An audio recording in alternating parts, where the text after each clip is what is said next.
Bharatiya Janata party ने और NDA ने लोकसभा चुनाव प्रारंभ होते ही मोदी जी के नेतृत्व में भारतीय जनता पार्टी 370 और एनडीए 400 पार के लक्ष्य को प्राप्त करेगा, ये देश को एक स्लोगन दिया। यह देश के आम जन का मंत्र बन गया। हर ओर, उत्तर, दक्षिण, पूरब, पश्चिम, जहां कहीं भी आप जाएंगे तो आपको एक ही नारा सुनाई देगा, एक ही स्वर आपको सुनाई देगा। आम जनमानस के मन में एक ही संकल्प दिखाई देगा और वह है कि फिर एक बार मोदी सरकार, अब की बार 400 पार। ये केवल अचानक नहीं है। 10 वर्ष के अंदर मोदी जी के नेतृत्व में देश के अंदर जो परिवर्तन हुआ है हर एक क्षेत्र में, चाहे दुनिया के अंदर भारत के सम्मान की बात हो, भारत की सुरक्षा को सुदृढ़ करने का, भारत के अंदर विकास के नए नए प्रतिमान स्थापित करने का हो, हाईवे में 2 लेन, 4 लेन, 6 लेन, 12 लेन के हाईवे, रेलवे में नमो वंदे भारत, अमृत भारत और नमो भारत की नई ट्रेन की मॉडर्न फैसिलिटी के साथ में, वर्ल्ड क्लास फैसिलिटी के साथ में जो सुविधाएं उपलब्ध हुई हैं, चाहे वह इस कार्य को आगे बढ़ाने का हो, 1 डिस्ट्रिक्ट 1 मेडिकल कॉलेज का हो, एम्स हो, IIT, IIM, IIIT, NIT, world class university, हर घर नल जैसी योजनाओं के माध्यम से विकास के जो नए मॉडल मोदी जी के नेतृत्व में 10 वर्ष के अंदर हुए और गरीब कल्याणकारी योजनाओं को भी जिस प्रभावी ढंग से जमीनी धरातल पर उतारने का काम हुआ है। गरीब को फ्री में राशन की सुविधा का लाभ, करोड़ों गरीबों को प्रतिवर्ष 5 लाख रुपए की मुफ्त स्वास्थ्य की सेवा उपलब्ध करवाने का कार्य, किसान को किसान सम्मान निधि का लाभ, हर घर में शौचालय के निर्माण का कार्य,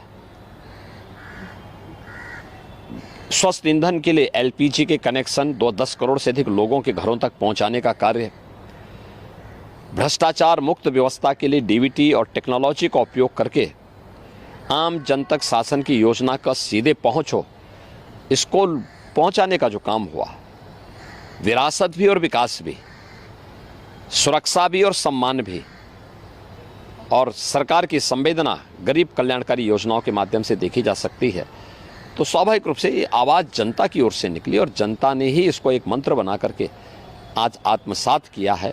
और इसलिए हम कह सकते हैं कि 4 जून को जब परिणाम आएगा, भारतीय जनता पार्टी एनडीए 400 पार के लक्ष्य को प्राप्त करेगा। संविधान का सबसे ज़्यादा माखौल कांग्रेस पार्टी ने और उसके इंडी गठबंधन से जुड़े हुए लोगों ने उड़ाया है और आज भी उड़ा रहे हैं। देश के अंदर स्वतंत्र भारत में अभी संविधान बना ही था, बाबा साहब भीमराव अंबेडकर की भावनाओं के विपरीत जाकर के तत्कालीन कांग्रेस सरकार ने धारा 370 को देश के संविधान में जबरन डालने का काम किया था। देश के अंदर संविधान में जितने संशोधन किए, चाहे अभिव्यक्ति की स्वतंत्रता को कैद करने का कार्य कांग्रेस सरकार के द्वारा पहली सरकार में किया गया था, और 1975 को कौन नहीं जानता है, संविधान का गला घोंटने का काम इमरजेंसी के माध्यम से कांग्रेस ने ही किया। अन्य अवसरों पर भी कांग्रेस ने कार्य किए।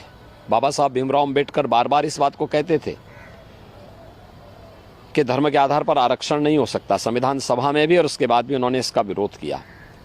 लेकिन कांग्रेस ने लगातार ये प्रयास किया कि SC ST और OBC को मिलने वाले आरक्षण में से सेंध लगा करके इसमें से कुछ लाभ, कुछ हिस्सा काट करके अल्पसंख्यकों को, खासतौर पर मुसलमानों को दे दिया जाए। यूपीए गवर्नमेंट के समय तत्कालीन प्रधानमंत्री डॉक्टर मनमोहन सिंह का एक बयान जग जाहिर है, जिसमें उन्होंने कहा था कि देश के संसाधनों पर पहला अधिकार मुसलमानों का है। यूपीए सरकार के समय जस्टिस रंगनाथ मिश्रा कमेटी और justice Rajendra Sachar committee SC ST और OBC के आरक्षण में सेंध लगाने की कुत्सित मंशा के साथ लाई गई थी। कांग्रेस की आंध्र प्रदेश की सरकार ने और कांग्रेस नेतृत्व की कर्नाटक की सरकार ने ओबीसी के आरक्षण को मुसलमानों को बांटने का बंदरबांट भी किया है वहाँ पे। तो संविधान का सर्वाधिक मखौल कांग्रेस ने और उसके इंडी गठबंधन से जुड़े हुए लोग, चाहे वह समाजवादी पार्टी हो, चाहे वह टीएमसी हो, चाहे वह आरजेडी हो, चाहे वह आम आदमी पार्टी हो, इन्हीं लोगों ने उड़ाया है। और ये लोग लगातार आज भी यही प्रयास कर रहे हैं, इनके द्वारा यही कार्य किया जा रहा है। समाजवादी पार्टी ने 2014-2012 के इलेक्शन में अपने मैनिफेस्टो में इस बात का उल्लेख किया था कि वह मुसलमानों को भी आरक्षण देगी। पीएसी में, उत्तर प्रदेश की पीएसी में 15% मुस्लिम आरक्षण की व्यवस्था घोषणा भी समाजवादी पार्टी ने की थी। समाजवादी पार्टी का जगजाहिर जो चरित्र है जगजाहिर है। आरजेडी में लालू जी पहले ही बोल चुके हैं कि बिहार के अंदर सभी मुसलमानों को वे आरक्षण का लाभ देंगे।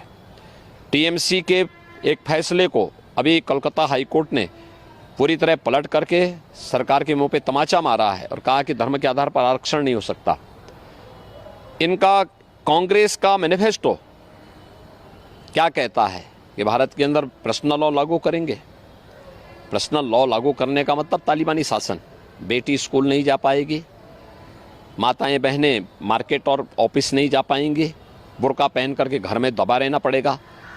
भारतीय जनता पार्टी इस बात को कहती है, मोदी जी के नेतृत्व में किया भी गया है। बेटी बचाओ बेटी पढ़ाओ से लेकर के मातृवंदना योजना से लेकर के नारी शक्ति वंदन अधिनियम, देश की पहली संसद में यह अधिनियम पारित हुआ जो महिलाओं को विधानसभा और संसद में 33% आरक्षण की सुविधा देता है।